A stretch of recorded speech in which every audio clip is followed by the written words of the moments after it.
Good evening, everybody, and welcome. My name is Nancy Easterling, and I am honored to serve as the Executive Director of Historic Sotterley. We are so thrilled that you're here tonight for the October Sotterley Presents People and Perspectives. And so, what we are going to do tonight is have a very special person who I'm going to let our wonderful interpretive programs manager introduce in just a minute. But just a couple of housekeeping rules. So many of you are professionals at this. I can see it already because you've already signed into the chat. But please sign into the chat and let us know where you're joining from tonight. You'll notice in the chat there is a Q&A button as well. Please do at any time during the presentation, you are welcome to put a question into the chat. We will have time for Q&A at the end, and we do want to get to everybody's questions. So please make sure that you do that. When Catherine told me about the possibility of getting this person that she really wanted to see if she could ask desperately to see if he would be with us, we love the connection here to our beautiful colonial revival gardens that are about a century old. And tonight we are dedicating this wonderful presentation to our former trustee and former chair of the Garden Guild, our beloved Bob Aldridge, who we always called our Duke of Durham. He was an incredible man. We will miss him always, and tonight's wonderful presentation is dedicated to his memory. So I'm going to turn over the microphone, as it were, to our incredible interpretive programs manager, Catherine Humphreys, so she can introduce our very special guest for tonight. Catherine? Thank you, everybody. Again, I'm Catherine Humphreys, the interpretive programs manager here at Historic Sotterley. And to follow up with Nancy's dedication of tonight's presentation in honor of the memory of Bob Aldridge, before Bob passed away, I was talking with him about tonight's talk, and he said that he'd have the best seat in the house, and I'd like to think that he certainly does tonight. And I want to thank his wife, Maxine, and his two daughters for joining us as well. Tonight's talk was inspired by the dedication that our Garden Guild and their commitment to our own colonial revival gardens. And it's just every year, the site looks more and more beautiful because of their time and commitment.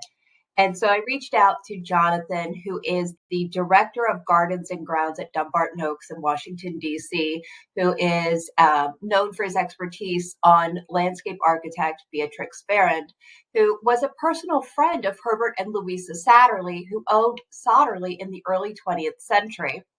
And we'd like to consider maybe the possibility that she had a hand in designing our own gardens here. Jonathan focuses on preserving Farrand's historic designs with a 21st century horticultural context. A horticulturalist and a self-proclaimed plant geek, something I aspire to be one day, he earned a bachelor's in horticulture and international agriculture from the University of Wisconsin-Madison.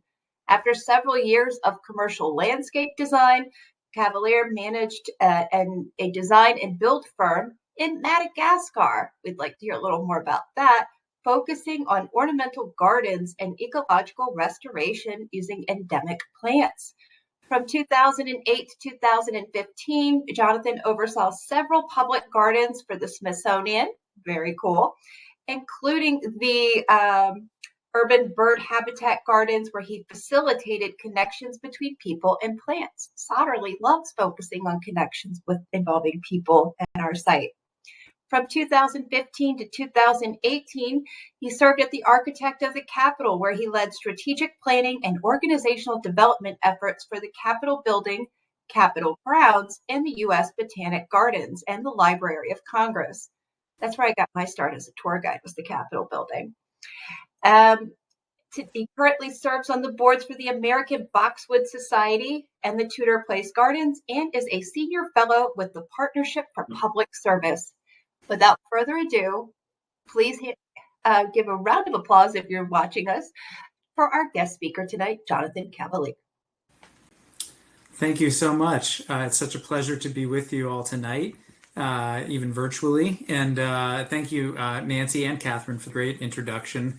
I'm really thrilled to be speaking with a group of garden and plant lovers, and hopefully a few Beatrix Farrand enthusiasts as well. And I think it's especially important with the possible connection between Farrand and the gardens at Sotterley. So I look forward to sharing some more of Farrand's magic with you. So again, thank you, Nancy and Catherine, for the invitation to speak and to be able to share with you some of the work that we're doing at Dumbarton Oaks. This talk is entitled The Next Century in the Gardens because in 2022, we celebrated the centennial of the start of Beatrix Farrand's work at Dumbarton Oaks. And this was an important milestone that allowed us to look back at the careful stewardship of the gardens over the past century and to reaffirm our vision for the next century, to maintain and to showcase Beatrix Farrand's design intent, bringing in modern horticultural context, as Nancy said, and to ensure the relevance of these gardens for generations to come. I've included this map as a handout, and I believe that there should be a link popping up for you on your side of the computer to be able to access this. This is really for those who've never been to Dumbarton Oaks to help orient you to the property.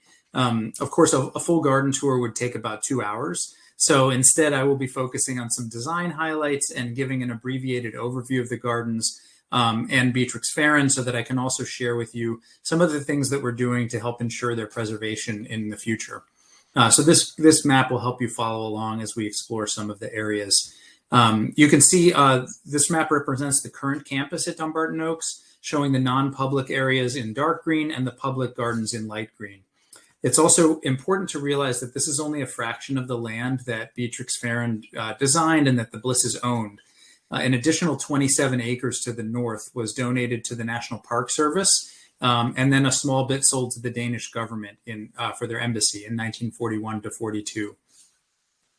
I also want to acknowledge that the lands on which Dumbarton Oaks sits, and in fact, all of Georgetown, are within the ancestral territories of Indigenous people who've known the Potomac Valley and its lands and waters as their homeland for thousands of years to the present day, including Algonquin, Iroquois, and Siouan people.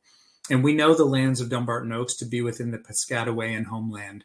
And thus, I'd like to begin by recognizing the Native Nations' unbroken and unbreakable connection to the lands in the past, present, and future. And I also would like to acknowledge the enslaved and quasi-free people who also worked on the lands and buildings on which Dumbarton Oaks currently sits. So the property also has a long post-colonial history, from the first patent holder, Ninian Bell, himself an indentured servant, in 1699, through the Blisses' purchase of the property in 1921, with 4 owners in between, including John Calhoun when he was vice president. Today, Dumbarton Oaks is a Harvard Center of Research and Scholarship in the humanities, with areas of study in Byzantine, pre-Columbian, and garden and landscapes. We have one of the leading research libraries and collections in the world, a museum, a book imprint, which publishes about a dozen volumes a year, and 16 acres of Beatrix Farrand designed gardens, considered among the best preserved of her works and also the crowning achievement of her career. One of the geniuses of Farrand's work at Dumbarton Oaks is her seamless combination of formal French and Italian design aesthetics, combined with those of the English cottage and picturesque styles, and the American landscape movement, to create a series of unique and intimate spaces that showcase a tension between formality and informality, symmetry and asymmetry. Beatrix Farrand's talent in folding the design landscape into the existing and very difficult topography creates an intimate and yet awe-inspiring effect. And her use of woody plants as sentinels of color that guide one through the gardens is simple and elegant. She paid incredible attention to every detail in designing everything from plantings and hardscapings to furniture and other garden ornament, often providing Mrs. Bliss with several options and then producing mock-ups for approval prior to final fabrication. Her masterful ability to tuck lines of access into corners and play with perspectives to conceal and then surprisingly reveal points of interest are all lasting testaments to her great skill in landscape design. So before we delve into the gardens, it helps to have a better understanding of Beatrix Farrand's background, her design ethos, and importance as a thought leader in the emerging field of landscape architecture. Born in 1872 in New York City, Beatrix Cadwallader Jones grew up in New York and on Mount Desert Island in Maine, gardening at her family home, Reef Point, and exploring the wilderness with a young John Rockefeller Jr. Her aunt, Edith Wharton, was an active mentor and influence on Beatrix, even after Wharton's brother, Beatrix's father, left the family when Beatrix was still young. The Jones family was part of the Gilded Age elite in New York, as evidenced by the lasting phrase, keeping up with the Joneses, which was her family. So this access to wealth and social standing certainly allowed Farrand to follow her passion for plants at a time when educational opportunities for women were almost non-existent.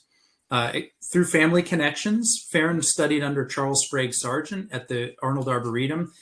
He was the founding director, and so she was also able to hire professors from Columbia University to privately tutor her in subjects such as drafting, surveying, and mathematics. Under Sargent and indirectly through Frederick Olmsted, who was working with Sargent to design the Arboretum, Farrand learned botany and horticulture and the basic principles of design. And she was encouraged to study landscape paintings and sculpture to, as Sargent put it, quote, learn from all the great arts, as all art is akin. Sargent further encouraged Farrand to embark on a grand tour of European gardens, which she did in 1893. On these travels, Farrand studied famous gardens of Italy, France, Germany, and England, and kept a journal documenting her experiences, parts of which were later published as the collected writings of Beatrix Farrand. Farrand also met with accomplished designers such as Edward André in France and befriended William Robinson and Gertrude Jekyll in England. These encounters and garden explorations all helped Farrand crystallize her design aesthetic and her approach to landscape gardening.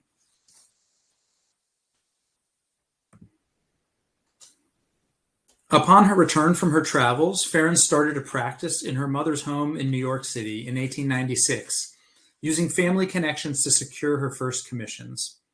At the same time, she began writing articles for publications, and through word of mouth and highly refined design work, Farrand's reputation grew, and she soon built a successful professional practice, operating multiple offices and directing work throughout the country.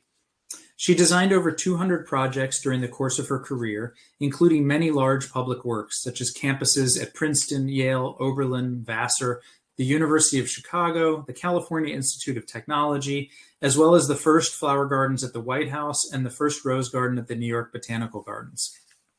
And I apologize, this slide, there are some animations that aren't coming through, so this slide would have shown you a series of about 30 Farrand drawings, just to show you kind of the breadth of her work. And I'll just point out that all of Farrand's drawings and archival materials related to Dumbarton Oaks are on our website, in our Garden Archives section of the website. So please do check those out if you're interested in more. And the rest of her archival material that is not related to Dumbarton Oaks is all archived at University of California, Berkeley, and a little bit less accessible, but still possible to see. So by the age of 27, Farrand was the only female on the 11-member founding board of the American Society of Landscape Architects. And she was also a vocal thought leader within that board at a time when the principles of the emerging practice were being debated and standardized. She was fiercely independent and did not shy away from challenging norms, claiming, quote, "My professional point of view is no different from that of any man's, and that I am thankful and proud to say that the men of my profession treat me as one of themselves. I've put myself through the same training and look for the same rewards. I no more expect special consideration because of my sex than any woman painter or woman sculptor or woman anything else ought to." In another example, Farrand challenged the accepted norms of women to be referred to by their husbands' names, their surnames, even after taking Max Farrand's name after their marriage in 1913. She was quoted as saying, "I am put down as Beatrix Farrand without any qualifying Mr. or Miss or Mrs., as I regard Beatrix Farrand as a sort of trade name." At Dumbarton Oaks, Farrand showcased her design philosophies, incorporating new plantings into the palimpsest of this site, and utilizing plants for their color, texture, and scale, almost like actors in a play. In her first letter to Mildred Bliss in June of 1922, Farron writes about this East Lawn and R Street border that you're looking at now, noting, quote, "While in no way should the planting on the R Street border look as though it were intended to close out people's view of the place, it should in effect do this. But by giving interesting and pretty plants to look at, with occasional calculated glimpses arranged so that they will not rake the windows and gardens, the passerby will not feel crudely excluded, and yet additional privacy will be secured for the owners of the oaks." Here's an early archival image that is illustrative in showing the changes as the border has grown in, but also the consistency in the overall composition and purpose. Note Farron's surveying stakes still visible in the future East Lawn, and the young stature of the deodar cedar trees on the left-hand side of the image. And I'll just go back so that you can see how that landscape has grown in over the last 100 years. Farron worked with the existing topography, following the lessons that she had learned from William Robinson and Charles Sargent, to fit the landscape to the land and not the land to the landscape. She wrote, quote, "No planting should be countenanced which in any way would distract one's attention from the simple and beautiful lines of the gardens and the magnificent oak trees surrounding the house." So pictured here, she created the green terrace, the loggia, and swimming pool on the site of what was a two-story barn and manure pit. So you can see repurposing of topography and grades. Incidentally, the green terrace adjacent to the house was a favorite outdoor entertainment spot for the Blisses, and was so named for the simple green and white planting palette that was specified by Mrs. Bliss so as not to conflict with the guest couture. Below the swimming pool, Farron worked with existing grades and drives to create the circulation paths and mass plantings, such as Crabapple Hill, pictured here. On the north side of the house, Farron took a sloping sliver of turf and created the North Vista, one of her first interventions on the property, and also one of the last designs that she was still tweaking when she retired. Notice the large European horse chestnut on the right-hand side of the central door. This is interesting because Farron worked around this existing tree, even as it conflicted with the otherwise symmetrical north court. But when the tree eventually died in the 1940s, it was not replaced. So another example of her working around trees and topography, even where it may have conflicted with her designs, and kind of using time as a medium to wait as changes occurred. This promontory consists of 4 terraces with 3 sets of ha-ha steps that frame the house from the end of the vista. And this, along with the wall plantings that Farron employed, were intended to shrink the scale of the house, which she found overly large. The espalier magnolia are interesting. Those are the plants up against the house, as this technique of planting woody ornamentals against buildings was fairly groundbreaking at the time, and a technique that Farron pioneered at her campus work, notably at Princeton, where she created open quads with plantings against the buildings, much to the dismay of the architects, who in some cases had recently completed the buildings that she was, quote, hiding with plants.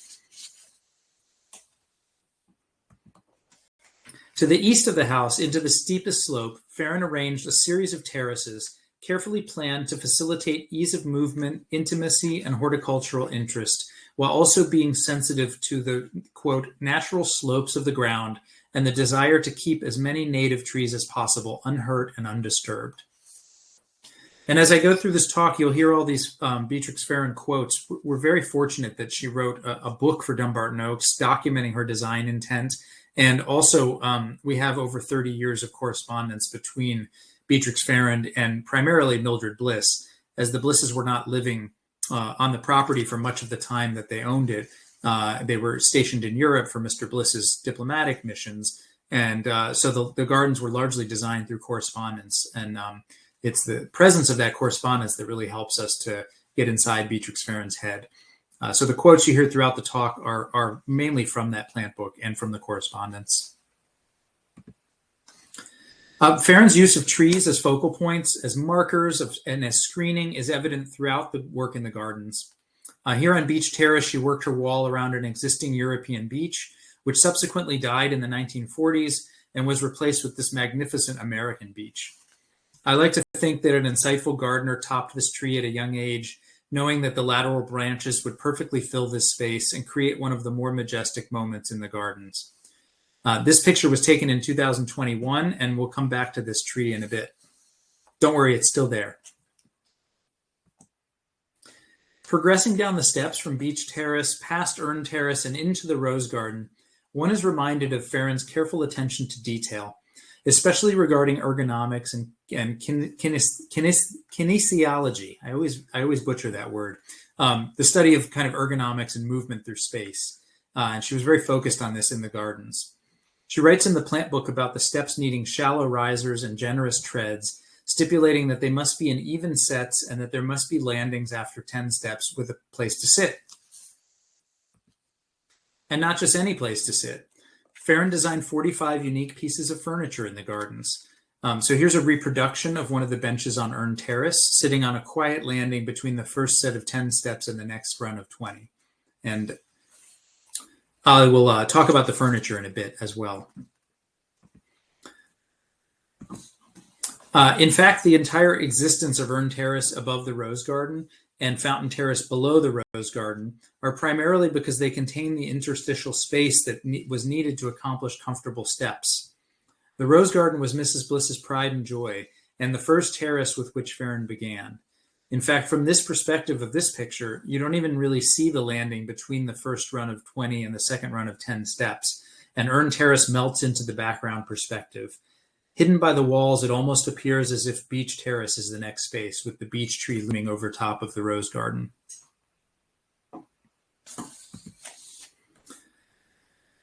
Back to the Rose Garden, Karen carefully worked the south and north side of the Rose Garden around existing deodar cedars on the south side that we saw in that earlier picture, and on the north side, a very steep slope.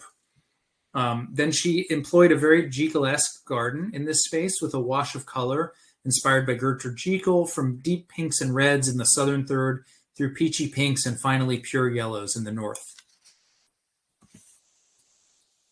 Below the Rose Garden, Fountain Terrace helps soften the massive retaining walls needed to navigate the impressive grade change comfortably.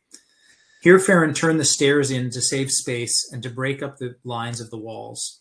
Also notice the bench canopy with the finial showing a sheaf of wheat, which was the Bliss family motto.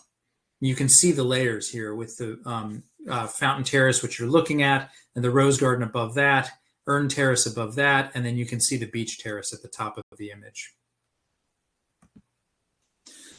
And this is the other side of that bench with the finial that you saw in the Fountain Terrace.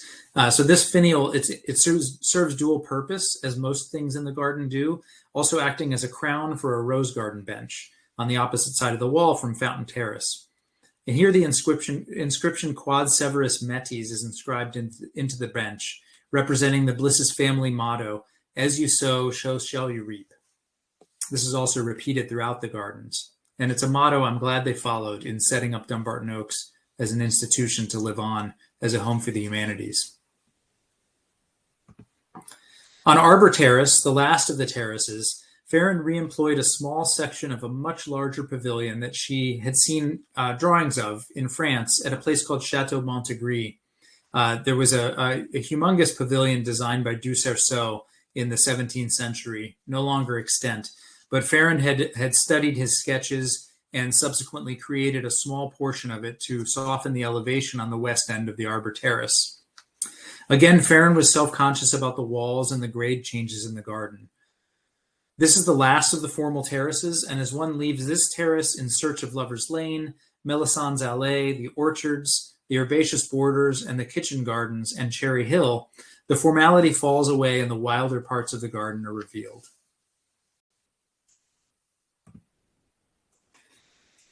And now I will switch gears a bit from a garden tour and to share with you some talk about change, which, as we all know, is the only constant in gardening. So while some changes at Dumbarton Oaks have been made to reinforce infrastructure and facilitate a transition from a private garden in the Bliss era to an institutional garden in the Harvard era, other changes have occurred as the gardens have matured and philosophies towards stewardship, for example, with trees, have evolved. So in this example from Box Walk, which was bricked over in the transition to Harvard, you can see the sloped walks and the sets of sporadic steps. The grass steps, or the grass walk was converted to brick, but the slope and the steps were retained. And while some of the particular plants have changed, the structure and layers and detailing and really the essence of the gardens are largely intact. Here you see a replacement of what was on the left honeysuckle and vinca minor with turfgrass on the right. And incidentally, the turfgrass is layered with spring ephemerals. So there's a nice show of bulbs in the spring and then a turf apron around the amphitheater. And then you can see the liriope in the background that replaced the honeysuckle. And now we're rethinking the past liberal use of liriope and transitioning to native sedges and other native perennials and ground cover. And while our centennial was first and foremost a time to celebrate the beauty of these historic spaces and the dedication of those who care for them, it also provided an opportunity for us to look ahead to the next century. Maintaining a historic garden such as Dumbarton Oaks is a difficult business, with its tricky topography, its unforgiving access, and intricate detailing. At the same time, these challenges also present opportunities to improve and to ensure that the gardens remain relevant in a modern horticultural context over the next century. Following Farren's spirit of constant evolution as a guiding principle, we're focused on improving ecosystem services, stormwater management, and plant diversity, while also maintaining Farren's design intent and preserving the ornament and other architectural elements that she designed. We're fortunate again, as I mentioned before, in the richness of the archives and in Farren's writings, as we have a good understanding of her philosophy regarding plant succession in the gardens. Farren's approach was to use plants in distinct ways to serve the larger purpose, and while each plant fulfilling an individual role towards the greater design. And if a plant weren't pulling its weight, Farren would replace it. So understanding this philosophy gives us the courage to make plant substitutions and changes and steward the garden's continuing evolution in the spirit of Farren's design. And now I'd like to share with you a few examples of challenges and opportunities that we face in managing historic gardens, beginning with the complex issue of invasive plants and ecosystem services. While Farren was certainly a proponent of native plants, as evidenced by her gardening at Reef Point in Maine and her work she undertook in what is now Dumbarton Oaks Park below, she utilized many non-natives in Dumbarton Oaks gardens proper, and several of which are now considered invasive plants. So our challenge is maintaining design integrity while also channeling Farren's spirit as the plant palette evolves. Here you can see a 2019 renovation on Urn Terrace that I'll come back to in a minute. So this all really started in 2018. Every year we host interns from Harvard, and we hosted an intern from the Harvard Graduate School of Design who worked on a project in 2018 entitled Reinterpreting Farren. And for this project, our fantastic intern cataloged all the invasive plants currently in the gardens and then cross-referenced them with Farren's plant lists and made a field guide and then conducted some case studies to assess opportunities. And again, we're only really able to do this work because of the extensive documentation that we have on the garden. For example, in Farren's plant book for Dumbarton Oaks, she included, I think, 44 plant lists for the garden. So we just have a tremendous amount of primary source material from her, in her own words, as to why she used certain things and what her intent was. So here's a case study from Joan's project, our intern, focusing on Urn Terrace, called Box Terrace in Farren's time for the boxwood. And so on the left, you can see Farren's original design. And on the right, this is what it looked like when I came on board in 2018. This is the result of a later alteration overseen by Ruth Havey, who was Farren's protege and project manager on the Dumbarton Oaks project. So this space is one of many that received changes in the transition from a private garden to an institutional campus. And in this room, changes included the bricking over of grass paths, just like I showed you on Box Walk, the alteration of bed lines, and the replacement of boxwood with English ivy, and the ground cover that was in the middle of these beds with turf grass. You also will notice underneath the urn in the modern picture is a pebble mosaic apron that was used as a mock-up for the later creation of Pebble Garden, which was a Ruth Havey creation, redoing what was a tennis court during Farron's time. Also, you'll notice in this picture the Japanese wisteria in the background, and then the English ivy also in the background on the walls, but also being used here as a bedding plant, basically hedged into a topiary. So here's the restoration. This is shown in the spring of 2020. We replaced the turf grass with Masis reptans, substituting for Farron's original plant, which was Vinca minor. And the boxwood was brought back. So we removed the English ivy and replanted boxwood, albeit we're using a different species. Farron had used English boxwood, and we're using here Buxus Little Missy, which is a cultivar of Korean boxwood. The reason we're using that is that we've been combating boxwood blight in the garden since 2019. So we're now trialing 5 different varieties of boxwood throughout the gardens in an in situ trial to combat boxwood blight. So here's the same area. This is actually taken this spring. Look at how well the Little Missy boxwood have performed. If I go back to the slide, you can see here where they were newly planted. And then this is, 6 years later. They're looking really nice. Unfortunately, the Masis reptans did not do so well.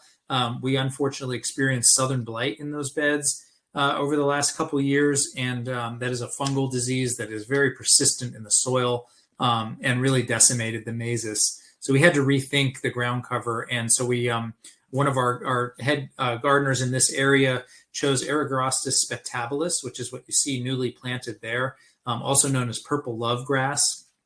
One thing you'll also notice is we left the English ivy on the walls. Actually, you can't see it in this picture. And we left the wisteria as well. And, Farron writes about these things extensively in the plant book. She talks about the English ivy clothing the walls and helping softening the grades. And she talks about the magical wisteria and the blooms being allowed to cascade down through arbors and trellises. So here, we've chosen to keep these plants sited and to manage them through seed management and making sure that they stay behaved, that they stay in their lane. In fact, the English ivy was a really interesting case study for our intern because Farron used it liberally throughout the gardens. And so in some cases, in the case of Urn Terrace, where English ivy was used as a bedding plant after Farron's time, that was a very easy decision to remove the English ivy. When it's used on a wall or as an architectural accent, or when it's used on a very steep slope as a ground cover on like a 2-to-1 slope, we're much more nuanced in our decision-making as to whether to remove it or to manage it in place. And one more picture. This is here's the Eragrostis spectabilis flowering in July. Isn't that a magical look? I just love the kind of wild look of the Eragrostis and then the more formal look of the boxwood. Very, very Farron in my opinion. So I really feel like our crew leader nailed it with that selection. So speaking of wisteria, we have plenty of it throughout the gardens. It was a favorite plant of Farron's and Mrs. Bliss. And there are iconic sections of the North Vista around the Pebble Garden and surrounding the orangery pictured here that you can see and elsewhere. These are all Wisteria floribunda with some Wisteria sinensis. So it's all Japanese and Chinese wisteria. None of it is the native American wisteria. In fact, the wisteria is so iconic that it was even included in a collection of forever stamps that was issued in 2020 by the U.S. Postal Service to commemorate 10 American gardens. And the picture you can see there is of the Pebble Garden with the iconic wisteria on the walls. And that the walls and wall plantings were Farron's design. So that really is original Farron work there, even as the Pebble Garden was a later, redesign. So in this case, our strategy has been to leave the wisteria into place and to prune off the seed pods in the late fall and early winter before they split open so that we can contain the spread of this plant. The next example I'm going to share with you is one of reclamation.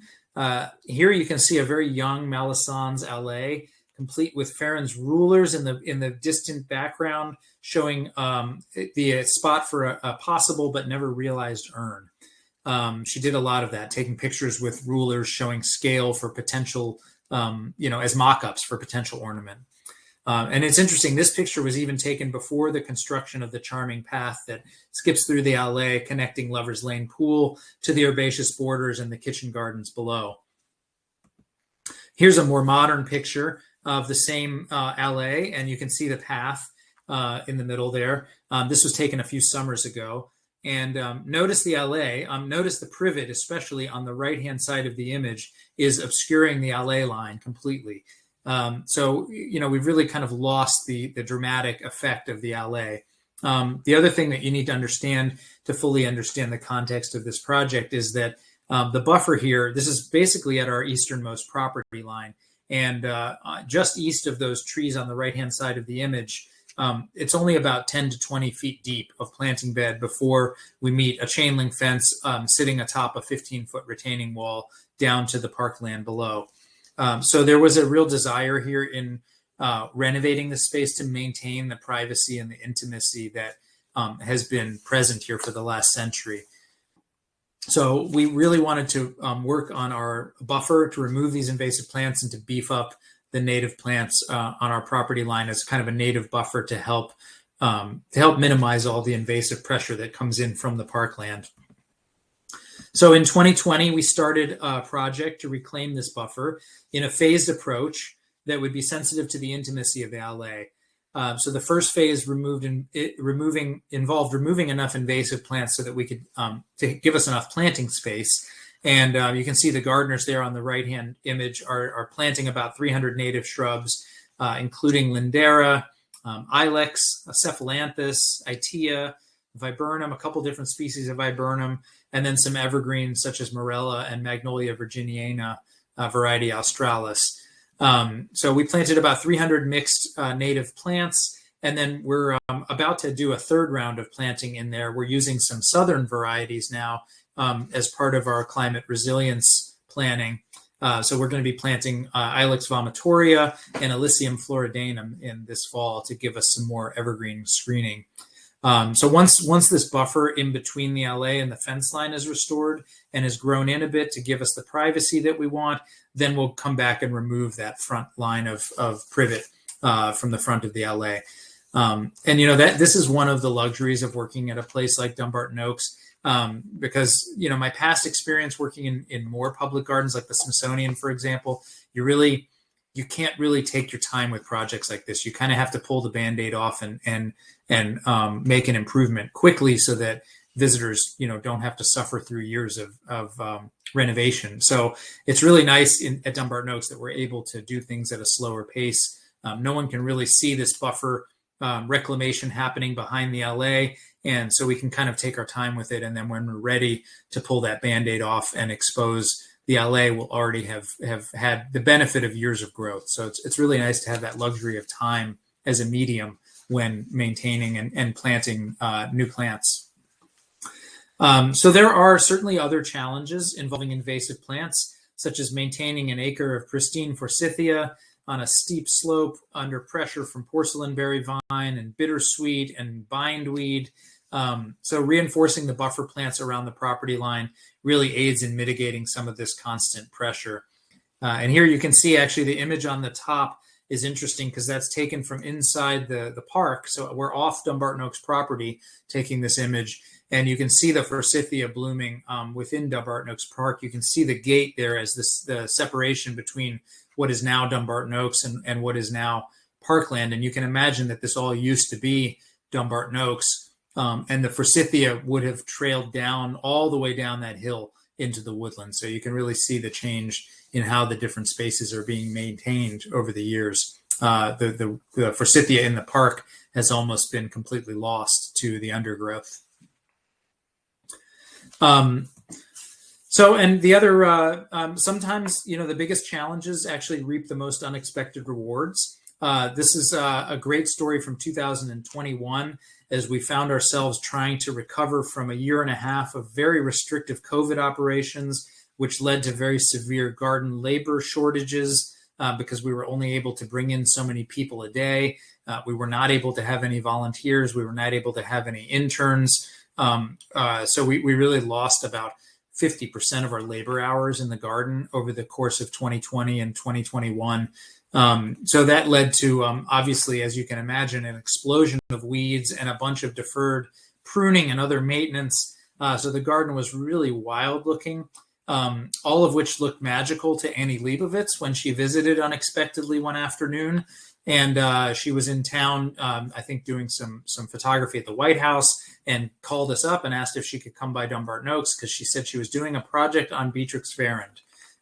So what a nice surprise. This led to our featuring in Vogue in the September 2021 issue, an article called "A Garden of Earthly Delights." And we were only able to accept this honor due to the accompanying article on Beatrix farrand in the Vogue magazine. So this made it a mission-connected piece and not just a fashion shoot. And we were really lucky because Farrand was going to, Annie Leibovitz was going to do this entire photo shoot at the Abbey Aldridge Rockefeller Garden, which is up in Maine, and it's one of the other well-preserved Farrand gardens. But she liked how our garden at Dumbarton Oaks was more kind of, in her words, overgrown and wild. And so she switched her whole plan to do the photo shoot at Dumbarton Oaks. So quite a treat. And here, this is just for fun. Here's a shot of Annie getting the shot from the previous image. She had no problem taking her shoes off and climbing into the fountain. So a lot of fun. Tree succession is another challenge, and this is another thing I'm very passionate about and get a lot of pleasure in helping guide the next generation of trees at Dumbarton Oaks. It's a really important part of my job, I feel, especially considering that so many of the iconic spaces in the gardens are so magical because of the trees. And also compounding this challenge is the topography and the access throughout the gardens, with most of the gates measuring about 30 inches and lots of steps and uneven terrain. It's often hard to plant a tree larger than about 2 inches in caliper. Because of this, patience is needed in planting smaller trees.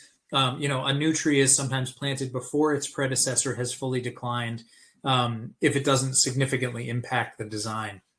And so here you can see, here's a great example. This is actually one of the oldest trees on the property, believe it or not, because it's not very large anymore.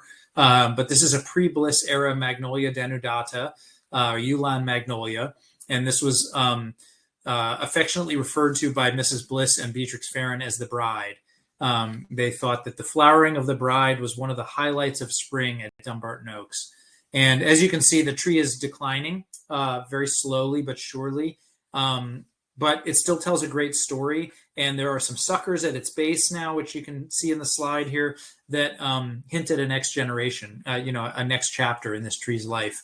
But nevertheless, you can also see next to it in the background, its replacement / companion that was planted about 20 years ago now. So I always joke around that in some cases, every other generation of tree is going to be in the correct location.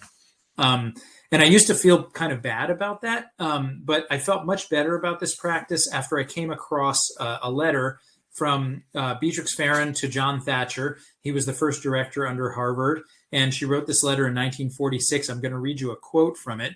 In this quote I'm going to read, she references a report, and the report she references is the plant book for Dumbarton Oaks, which is an endeavor that she embarked upon only under protest, and one that we really value today. This is basically our preservation guide for the gardens.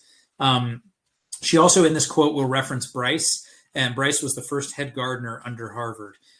So here it is. She wrote to John Thatcher in 1946. She said, "You may like to know that work on the Dumbarton Oaks report is again started, and it seems likely that the report as a whole will be more useful to show the temperament of the place than the actual position of each tree and shrub. When Bryce said he wanted a book so that he could abide by it, it made my blood run cold, as nothing will so quickly kill the spirit of any place than to have planting slavishly repeated in certain places because it was originally put there." So this made me feel really happy about our tree practice. Sometimes an iconic tree, or in this case, an entire grove, must be replaced in a more exacting manner. so we can't do our cheating technique. And this was the case with the ellipse hornbeams in 2019, which are pictured here. This is a double aerial hedge of American hornbeam, which was designed by Alden Hopkins in the mid-1960s to replace an elliptical hedge of American boxwood that Farrand had designed around a smaller pool and fountain. But the boxwood was declining even in Farrand's time, and she noted that the entire ellipse would need to be reworked after quote-unquote careful study, which she never got around to doing the careful study before she retired. So they brought Alden Hopkins in, and he designed this renovation.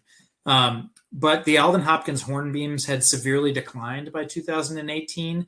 This picture you're seeing here was, I think, taken in the 1970s. And when I came on board, there were only 41 out of the 76 trees remaining. You can see on the left, this is what they look like when I arrived. So these trees are trained in a particular form. It's 8 feet of clear trunk with a 16-foot hedge on top. So replacements had to be custom grown. And so my predecessor actually started this project in 2013 and worked with Raymilton Farms in Maryland to grow these American hornbeams with 8 feet of clear trunk and a uniform crown for shearing for future training. As you can see, they look like lollipops a little bit. Most people would not buy a tree like this from a nursery. So that's why we had to custom grow them. So really, I have to thank Gail Griffin, my predecessor, for starting this project. But in the course of our planning, we decided to do some soil analysis to determine why so many trees were being lost, because they were losing about 5 a year before I came on board. And we realized that the soil was, it was really a dead soil. There was no microbial activity. The soil had been compacted through years of people walking on it. You'll notice on the left, the part of Alden Hopkins' design is a pea gravel as a ground plane. And so I think that was encouraging a lot of foot traffic. So I decided to double the scope of the project. We undertook a large project of soil blending ahead of the tree replacement using a combination of in-house and contracted support. We excavated about 300 cubic yards of soil from the tree pits. We removed the worst half and retained the best half for custom soil mixing. And we consulted with the late T. Fleischer and with Andrea Filippone from F2 Environmental Services to help us with soil specifications, and then also to help teach us the mixing process. So on the right-hand side of the image here, you can see Mark Vetter, our foreman, and me assessing our mixing job. That's T. Fleischer in the background, who was our soil consultant on the project. We're basically making snowballs out of soil to see how they hold together and decide whether we need more sand or more silt or more compost. So it was a really interesting project. We learned a lot about this. So now we can replicate this in other projects in the garden because we actually did it ourselves. So we now know how to mix a custom soil. So after conducting percolation tests to assure the subsoil is drained well, we installed a sand base, and then we added our custom mix in lifts, taking care to mix in the soil with the sand base to prevent layering. So these pits are about 4 feet deep of blended soil now, and it goes from about 90% sand at the bottom up to about 30% sand up at the top. So it's a gradual mixing with no kind of striated layers. And then came the arrival of 86 new American hornbeams from Raymilton Farms, 76 for the ellipse planting, and additional 10 backups that were planted in an on-site nursery. And incidentally, it turned out great. Here are the hornbeams this spring, actually, after 5 years in the grounds and several applications of compost tea per year. These trees are very well established now. The gardeners just gave them their second dormant structural pruning this past winter, and the next step is going to be to work on a more uniform bottom by lifting some of the lower branches. We also planted the planting beds beneath them in Isotoma fluviatilis, or blue star creeper, because we wanted to get away from the pea gravel that Alden Hopkins had used. We felt that change would be better for the trees, to try and encourage people not to walk under the trees and still provide a reflective ground cover especially when the isotoma is in flower, because it's like a sky blue flower and it kind of looks like it's reflecting the sky. Unfortunately, the isotoma did not fare well due to foot traffic and kind of excessive visitorship. And so we're now exploring other replacement options. These beds are now mulched, and we're exploring maybe something a little taller that will kind of discourage people from walking through it. I'm not sure if this slide is going to play. It doesn't look like it's going to play. This is a video, but I wanted to share with you our compost tea program. I just wanted to spend a moment on that. So maybe if my technical assistant in the background is able to make this play, we can play it. And if not, you'll just have to use your imagination. But this is a slide from our compost tea. Again, we enlisted T. Fleischer to help us learn the biology here and set up our process. We bought a microscope. We brought a geo brewer and learned basically how to brew microbe soup, or the technical term biological infusion.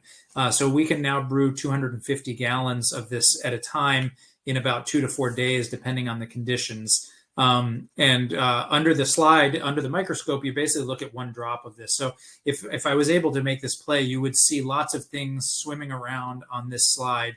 And it's pretty amazing that in one drop of this, you have so much activity. And then you kind of think about the 250 gallons that you've brewed and how many billions and billions of single-celled protists are swimming around in that microbe soup. And these are really great organisms to introduce into your soil, because they not only go after pathogens, they will actually eat bacteria and fungal spores, but they also cycle nutrients. So when they eat those bacterial and fungal spores, they also produce nitrogen and shed that nitrogen. So they're actually kind of producing natural fertilizer.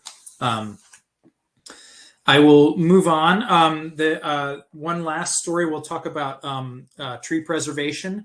And first, I should introduce you to Kurato Fujimoto. So we're back to the beech tree on Beach Terrace.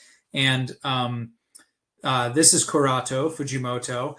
He is a master gardener at Kenrokuen Garden in Kanazawa in Japan, which is in the northern part of the country. It's kind of like the Buffalo, New York of Japan. And Kurato is a master gardener, third generation, and is an expert in hosaway. So I met Kurato through Ron Henderson, who's a landscape architect and professor at the Illinois Institute of Technology, and was a senior fellow at Dumbarton Oaks. And so Kurato is a master of hosaway. What are hosaway, you might ask? Hosaway are these props that you see on this tree. It's a Japanese word meaning chin cane. So like when you put your chin on the desk like this, that's where the word comes from. And this is an indigenous Japanese practice. It's mainly used on cherry trees and pine trees in Japan. But it's really a good practice for any tree with lots of lateral branches like this beech tree, and especially trees that are poor at compartmentalizing damage. So the science here is that the tree physiologically treats these supports as trunks, and so the tree doesn't put the same kind of energy into reaction wood as it would if it didn't have the supports. So therefore, it's able to put more energy into repairing damage or growing shoots and leaves and foliage. So it's a somewhat controversial practice in the West. It kind of conflicts with some Western arboricultural practices like retrenching, where a lot of arborists would take a tree like this beech and start reducing the lateral branches to take weight off them and try and encourage more growth from the crown of the plant. But in Japan, they believe that the lifeblood of the tree is at the growing tips. And they want to preserve those growing tips. And so that's why they use these practices. And, there is something to it. Here's a picture of, this is Usuzumi zakura, which is a named tree in Japan. This is a cherry tree that is over 1,500 years old. They know exactly how old it is because it was planted by an emperor and they wrote it down. And incidentally, they have hundreds of years of phenological data on this tree. So when it blooms, bloom data as well. So it's pretty amazing. There are a number of old cherry trees like this in Japan, over 1,000 years old, which is well outside the lifespan of a cherry tree. So, there's definitely some proof in the pudding here with this technique. And so we actually originally brought Curato to Dumbarton Oaks to work on this tree. This is now a named tree. Curato named it Tako no Katsura Noki, which means the octopus Katsura. And he named it in 2023 when he came to work on this tree. This picture was taken in 2010, and you'll see in a minute here, there's the tree in 2022. So you can see it's lost a lot of its lateral branches. It is no longer kind of crawling across the lawn as it once did. And, you know, we really want to preserve this tree, even though it's not as spectacular as it once was. We actually believe this is one of the oldest Katsura trees in the U.S., having been planted at Dumbarton Oaks sometime between 1890 and 1900, well before Farron's time. And this is a species that was only introduced into the U.S. in the mid-1860s. So, you know, this was planted within 30 years of it being introduced into the U.S., making it pretty significant. And Farron references this tree a lot in her writing. She talks about working around the magnificent Katsura. So we really wanted to take care of it as much as we could. So we did a lot of planning. This is actually a picture of Ron Henderson's drawing. We did this over Zoom because Curato was in Japan. And so we talked about where the hosaway would go and how many we would need and how long they would be, so that we could make sure that we had wood on site and able to be, you know, ready when Curato showed up. Here we are installing the hosaway. I used to say that chasing a deer out of the gardens was the very best team building activity that one could hope for. But I really think that has been replaced by working on hosaway with Curato. And then here's the finished result. So I personally think the hosaway contribute to the grandeur of this old tree, and they will assist in preserving it, hopefully for generations to come. We even had some extra time with Curato, and so we supported a cherry tree on Cherry Hill as well. Of course, not all interventions are as fun as removing invasive plants or being featured in Vogue. Sometimes the challenges involve accessing, repairing, and replacing old infrastructure while minimizing the impact to landscape and historic fabric. This was the case in 2017 to 2018, when the gardens were closed for an entire year during a project that was necessitated by failure of 100-year-old water supply lines, impacting substantial portions of the garden.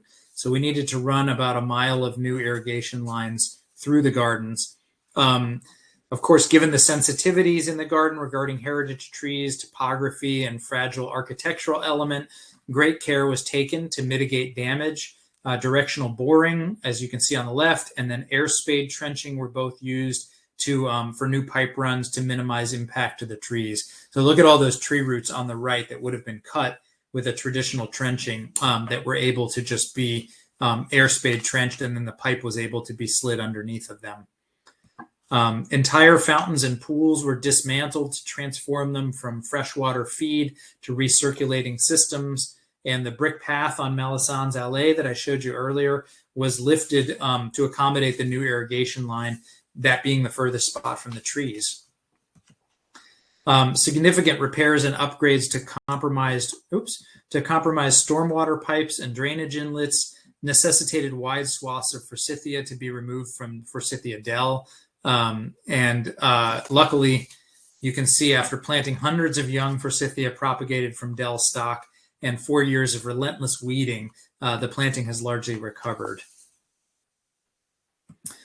And unfortunately, some challenges are recurrent and unfortunately increasing. This is a video that it doesn't look like we'll be able to play, but this is really showing the severity of storms has really increased in the DC area. And when it rains now, a lot of our walkways become rivers. And so irrigation and damage to hardscaping is a real concern as well.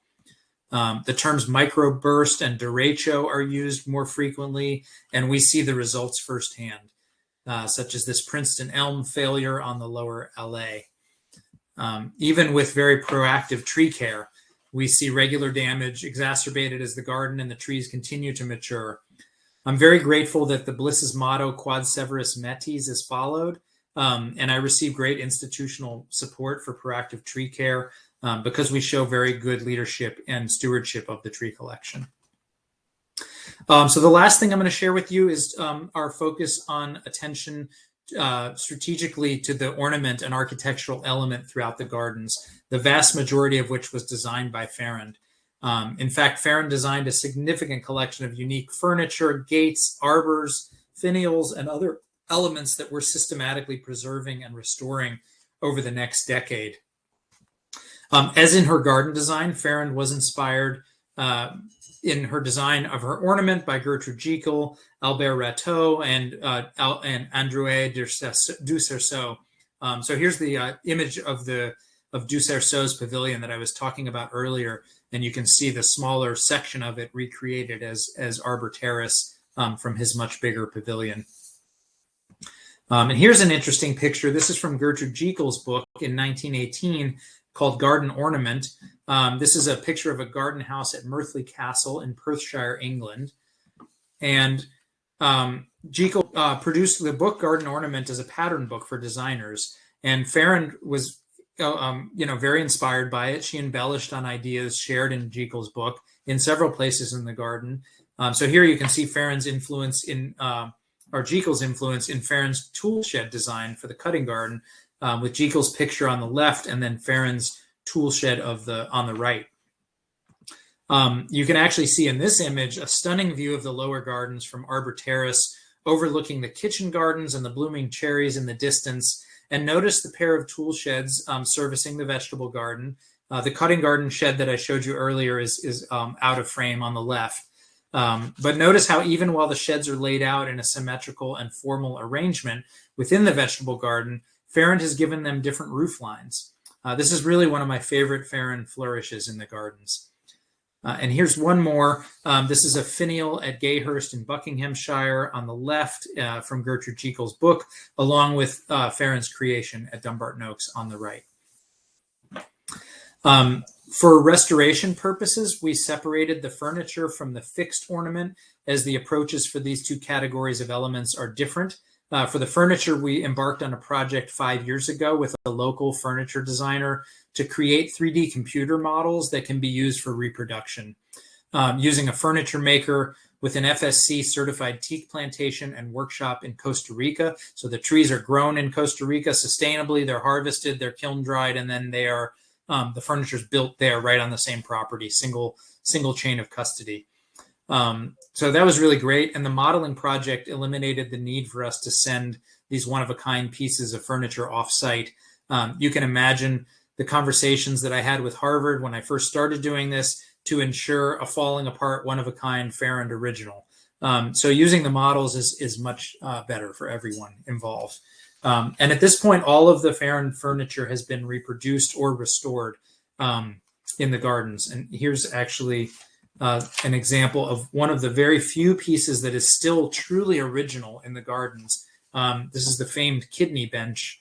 And you can see some recent work done on the legs where we had to replace some of the rotted leg components, but the bench itself is still largely intact and largely original material. For the fixed ornament, the challenges are a little different, as the work is mostly done on site in a sensitive way to preserve and restore elements without damaging the gardens. So one example recently completed during the pandemic was the restoration of these 15 columns surrounding the Lover's Lane pool. Farrand was inspired in her design for Lover's Lane pool by the outdoor theater at the Bosco Parasio in Rome. That's the image on the bottom. It was the 17th century home of the Arcadian Literary Society. And it was a place that Farrand visited. And certainly an outdoor theater was appropriate for the Blisses, who were big lovers of the performing arts and famously commissioned a piece by Igor Stravinsky for their 30th wedding anniversary gift to each other. Very nice gift. As well as they also commissioned several pieces by Samuel Barber and others. So the columns at the Lover's Lane with their connecting chains and finial urns were really in critical condition. Many of the columns were leaning and wobbly. They had cracking throughout. There was efflorescence at the bases. Two of the columns were missing their urns completely. So Through this project, we were able to recast 2 new urns from originals using latex molding. And then we were also able to stabilize and underpin all of the columns, to clean and consolidate all the stone, and then to add breakaway links to the chains for safety so that they wouldn't pull each other over if there ever was a failure. And this was really the first in a series of recent preservation projects aimed at the architectural and ornamental element throughout the gardens. This was following a comprehensive survey that I commissioned in 2019, where we surveyed all the pieces in the garden, and this really allowed for prioritization, and planning to really facilitate this work over the next decade or so. And these last couple projects focus on the wooden element in the gardens. Some of these pieces are in really critical states, similar to the furniture reproduction. We've modeled all the fixed wooden elements. So you can see here's a model of the arbor at Pebble Garden. But our approach here differs slightly in that we're interested in retaining as much original material as possible. So the modeling here becomes even more important as we consider which individual pieces to replace and which to retain. So here you'll see, this is the actual arbor. This is a before picture. What you can't see is that the center of the arbor was starting to sag right above that table and chair set, and we were worried about it collapsing. So the first thing we did was protect the wisteria. Of course, we can't harm the wisteria. So we jacked up the wisteria above the arbor so that we could then replace the arbor while leaving the wisteria in place. And then here's the finished result. Our preservation carpenter was able to retain a portion of the arbor. You can see on the right-hand side, that is still original material because it was in good shape. And then he replaced what needed to be replaced. He actually redesigned the joinery where all of those spokes meet the hub at the center, so that it will extend the lifespan of the piece. And he did it in a way so that you don't see any of the alterations that he made. So it really is a very, seemingly authentic reproduction with some improved hardware and joinery. And then this is the very last thing I will share with you. This is a recent project to restore the perspective gate, or the trompe-l'oeil, as Farron referred to it. This is an original structure that gives a really whimsical focal point to a very tricky intersection at the property line between Camellia Circle and the lower allée. There's kind of an awkward moment in the garden, and Farron is trying to provide a forced perspective so that it looks like you can continue your exploration through the gardens. So for this project, our carpenter had the benefit of being able to bring this piece off site to his shop. And he was able to actually match the wood species and reuse a number of reclaimed pieces in the refabrication of other pieces. And so a lot of this, what look like new pieces of wood, are actually reclaimed from the same gate. He also added a French cleat. You can see on the lower image on the right-hand side, there's a metal piece there. That's our French cleat. So this improved the way that the gate is hung, and it facilitated better drainage underneath the gate to prevent the rot that had contributed to its decay. He also made it such so that if we wanted to take it apart in the future, we could actually remove one panel while leaving the others in place in order to do any work that we need to do on it. So here you can see the restored gate rehung in the gardens, and notice how the false perspective has been restored, perfectly matching the narrowing of the walkway that Farron manipulated to assist with that illusion. And so the last thing I'll say is that gardening really is a team sport. I feel really privileged and blessed to lead such an incredible team of dedicated professionals. I certainly could not do this by myself, and it's a real pleasure to work with people who are as passionate about Beatrix Farron and historic gardening as I am. And so it's a real pleasure to be able to share that with you. With that, I will wrap up, and I am happy to take questions. So we do have some amazing questions. One of our supporters and friends, Nicole Stewart, who is a talented artist, said that she visited Dumbarton Oaks about 40 years ago, and she remembers a tree, she believes it was a black oak, that had exposed root, like a skirt of exposed roots. Is that tree still there, or was it if it was a beech or if it was a black oak. Yeah, there was a black oak. There is a black oak. We have a southern. Well, actually, it's been replaced with a red oak. Actually, it's a southern red oak that's there now, Quercus falcata. But I think you are referring to a tree that was on the green terrace. There was a black oak, a large old black oak on the green terrace with exposed roots. That was very. It was one of the original trees. It was an early Farrand planting. And it had been declining for years, and it was removed before my time, probably, I'd say, in the last 20 years. And there is now a rather large southern red oak, Quercus falcata, on that green terrace that has grown in to replace it. So, yeah, and in fact, I wish I could meet the person that asked that question. There's nothing I love more than to walk around the gardens with someone that has been there a long time ago and not been back since, because you see a lot of the change that way. And I love kind of picking the brain of people who've been to Dumbarton Oaks in the past. So when you come to visit Sotterley, we'll make sure we invite Nicole to join us that day. Wonderful. This has to be my favorite question, though. How do you address wildlife and preventing them from using the garden as a buffet?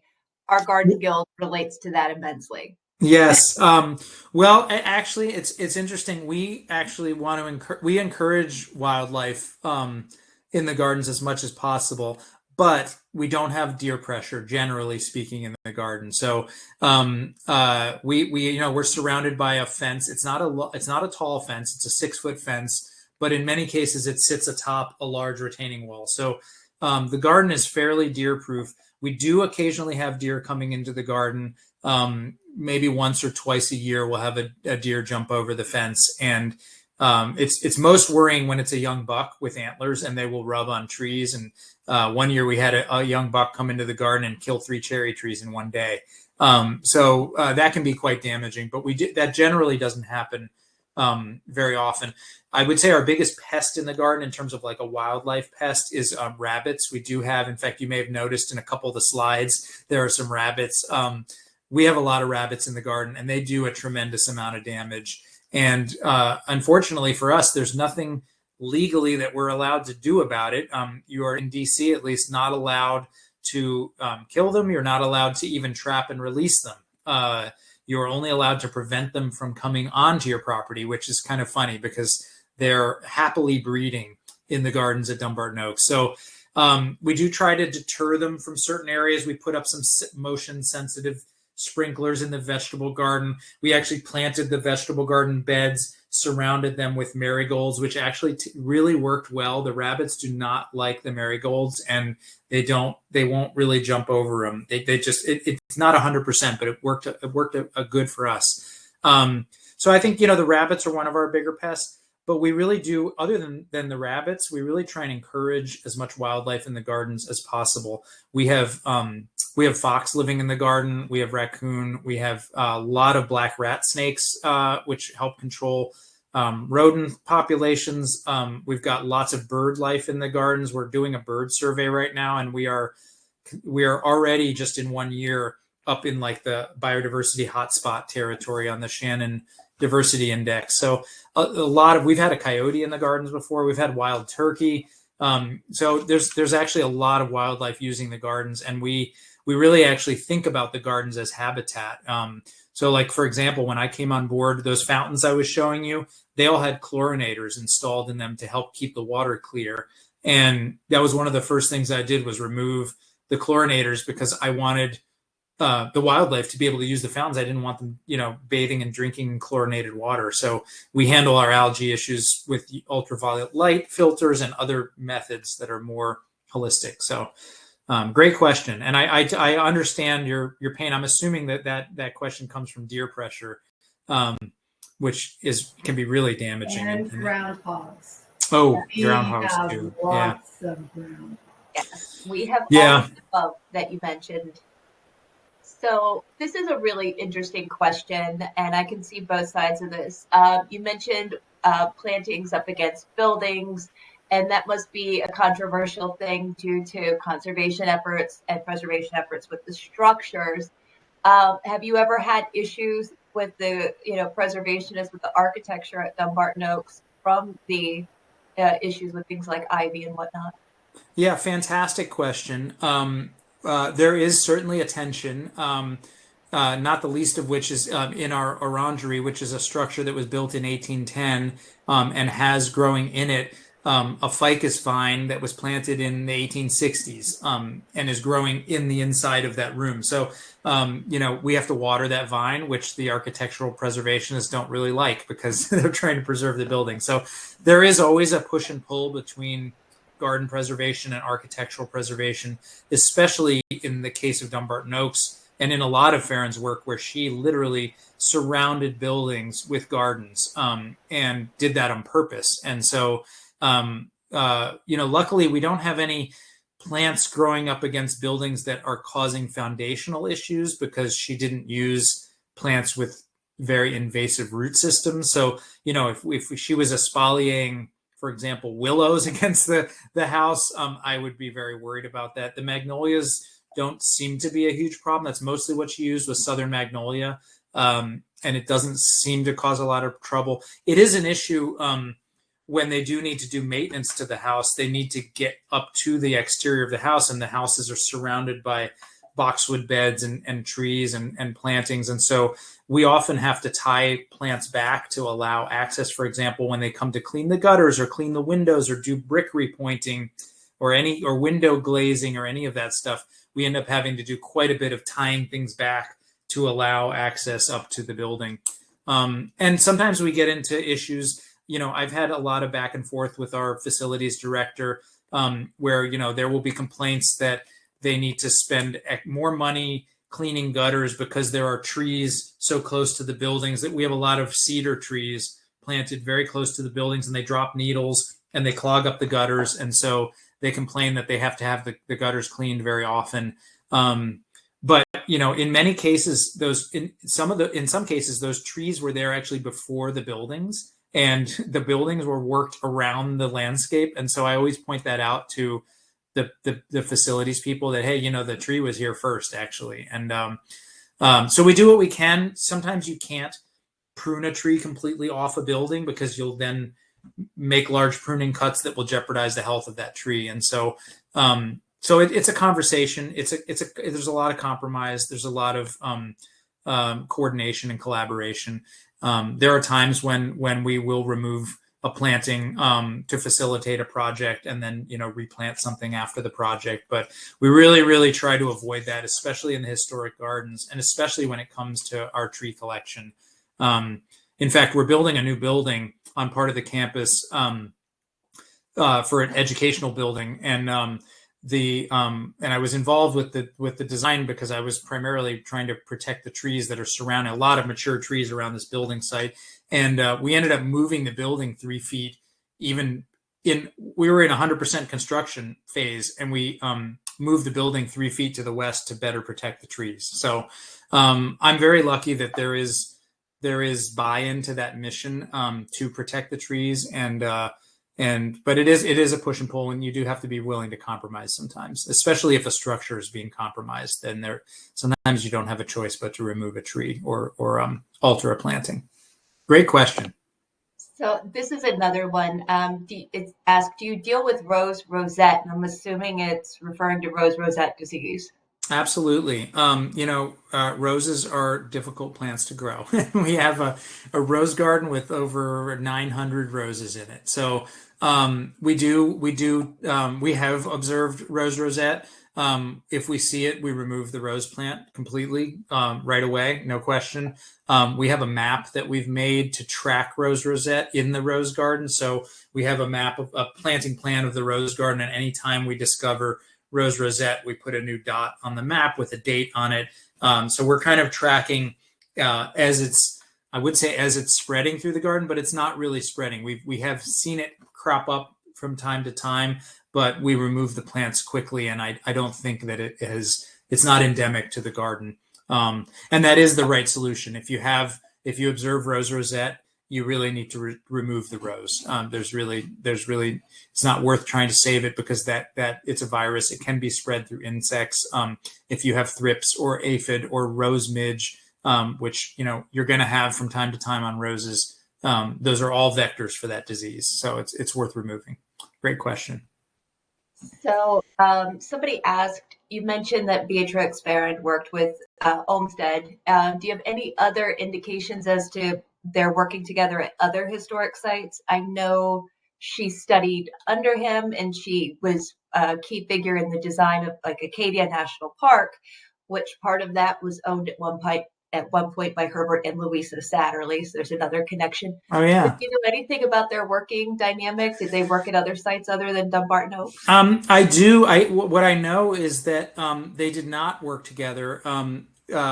Charles Sargent thought very highly of Beatrix Farrand. He really took her under his wing as a mentor, and really thought she was very talented. Apparently, Frederick Law Olmsted did not. He was not impressed by her. She actually went to visit his office as she was studying under Sargent to see what a professional landscape architecture practice looked like, and he was quoted as, and I don't have the quote with me, but he basically said he wasn't very impressed by her. He thought she was like a socialite that was just getting involved, privileged person that was just getting involved, but not really didn't have the talent. So I don't think that there's no record of her working with him on any projects, and knowing that he didn't think very highly of her, I'm not surprised to hear that. The work she did at Acadia National Park was the carriage paths. She helped lay out the carriage paths in that park, and she did that directly for Rockefeller, who owned the property at that time. And I don't know the history with when the Satterleys owned it and when the Rockefellers owned it, but it was John Rockefeller Jr. that hired her to build those carriage paths. And more importantly than building, he kind of knew where he wanted the paths to go. She was really instrumental in helping cover up all the scarring, because they used dynamite to blast through in many cases. And so she planted lots of native, Maine native trees to kind of mask that. And you can't even see that work now. If you ride through those carriage paths, it's seamless. So it's interesting is the Satterleys had the property adjacent to the Rockefellers. And then after Herbert and Louisa passed, their other daughter, Eleanor, acquired the property and then donated it to the National Park Service to expand Acadia National Park. And we do know from primary source documents that Farrand's greenhouses that she used were actually on this Satterley property at one point. Oh, wow. That's great. A really cool little connection there. Very. One final question. There's this great quote, change is the only constant in gardening. Is that applied to all of the gardens at Dumbarton Oaks, or do you have more restrictions with some garden areas than with others? I mean, that philosophy, I say it applies to all gardens everywhere. I mean, you really, trying to maintain a garden in stasis it is possible, but it's an artificial endeavor. And if you look at gardens that are maintained in stasis, I mean, one great example that comes to mind is the Miller House, which, there's an alley there of trees that if you look back at, it's been replaced 5 or 6 or 7 times, I think, but it always looks the same because they do not let it grow bigger. I'm very privileged that we have a lot of visiting landscape architects come to Dumbarton Oaks, and we had Lori Olin visiting years ago. And whenever we have a landscape architect visiting Dumbarton Oaks, I kidnap them for a couple hours and walk through the gardens with them and just pick their brain about what they're seeing and what we should do. And I get a free landscape architectural consultation out of it. And Lori Olin, the alley that I showed you in the talk, Lori Olin said, well, you really need to just cut all those trees down and just redo the alley.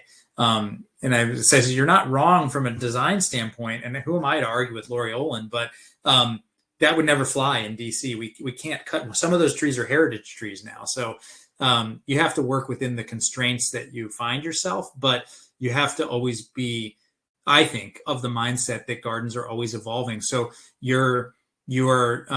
we're stewarding that evolution. We're shepherding that evolution. And so there are no areas in the gardens that are not going through some degree of evolution, but we really are trying to capture Farron's design intent. And we're fortunate that we have so much of her writing to really get in her head and understand what that design intent is. And then we can make decisions. So yes, she had a tree here. It makes sense to have a tree here, but the tree that she had is not going to grow well here because of climate change or an emerging pest or disease. So we need to make a substitution, but we make that substitution thinking about things like scale, color, texture, and how it relates to the surroundings, so that we can try and do it as she would have done if she were here today.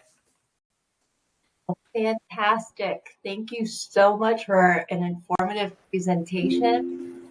It's my pleasure. Nancy's back on here. Yeah, I'm back on here. I'm fascinating. My dad and mom are incredible gardeners. I am fairly adequate, and I loved all the things that I was hearing. And I hear a lot of things that you're talking about on a much smaller scale, that our Garden Guild has that same ethos that they do here. And Catherine had mentioned that before. Though I do have to say, I have never heard of a space designed to accentuate the guest couture. That is the first. When you said everything was green, I'm like, I've never heard that one before. So I get to learn something new every day. But what a treasure from everything that you've done there to keep that space designed in the way that she intended. And like you said, it always has to change. And I can't wait to come up. I can't believe, Catherine, you've probably been there. I haven't been there. So I can't wait to come up and be able to see that. And thank you. It's one of my favorite places to go to. And I see so many correlations with the gardens and the layout that is much smaller scale than we have at Sotterley. And of course, I want to make sure I give credit again to our Garden Guild for all they do as an all volunteer group with their patience and love and time and energy to make our garden possible. This is our one of many upcoming events that we have at Sotterley, this tonight's speaker series. I hope everybody joins us again for an in-person one on November 12th. We have author Victoria Christopher Murray with the book The First Ladies. He is always entertaining and always so engaging.